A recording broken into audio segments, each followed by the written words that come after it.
position kata idwa touch gima walungo ni executive cha nyaka iter jokenya e referendum. To nikech jo sirkal oseng'eyo ni jokenya bisani kura mora mimigi ok gibi participate be ok gidwa. Nikech chike machando jokenya ng'eny kabisa kendo none of them and mar creating positions ne ji. Ging'e ni nikech court nosewacho ni gimukelo nwani must have a legal backing masani onge. To legal backing no emomiyo koro gikete sheria moro ni walunge National Government Coordination Amendment Bill ai bang'e waket jok malungo ni cabinet administrative secretaries gi iye kacha ai watere e bunge. Ting'eni problem ma wantiere godo en ni kotere e bunge kacha jatend piny dhi seyo gi makadhe nikech jogi waseneno ka gin ng'eny gi okobadho gi kech be osenyiswa ni gin kata siling 500 kopognegi to gikawa to gikadho gik moko kata gik moko mapok gisomo.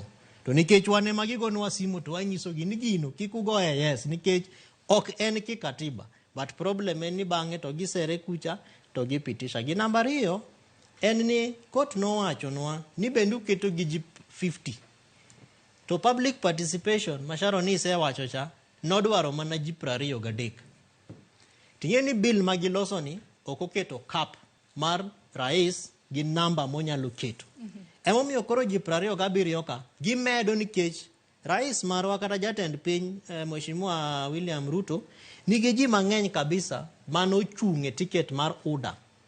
To nikech ng'eny gi bende wantiere gosiepe moko bende yo kaluo koni mabisani kata giwinjowa gibende ne gichung'e kura. To nikech weche moko ma jo Kenya jalunga ni 1 2 3 some 1 2 3 things ok noyiergi to ne gichung'e UDA.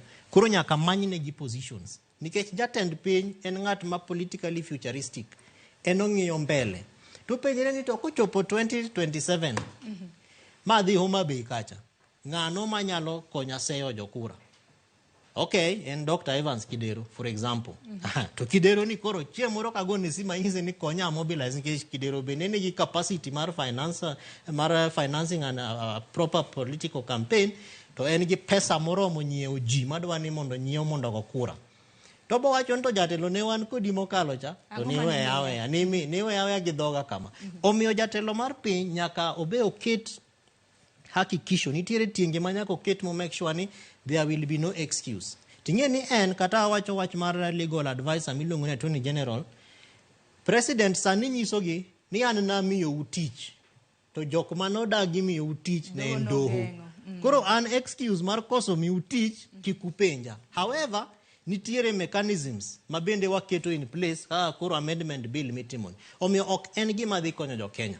Nikech ing'eyo Sharon bende ni jatelo marwa mar piny ni mose chung'e mbele media koloso gi mawaziri monyiso gi ni king'e ni ang'e mang'eny moloyi e migawo mari to nitiere shida.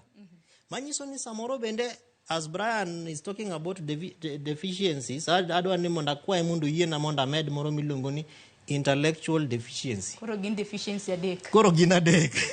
Manyiso ni intellectually samoro president nyiso ni jok maketo mbele kaka jotelo mag migepe miluongo ni cabinet secretaries deficiency malo kae samoro tin.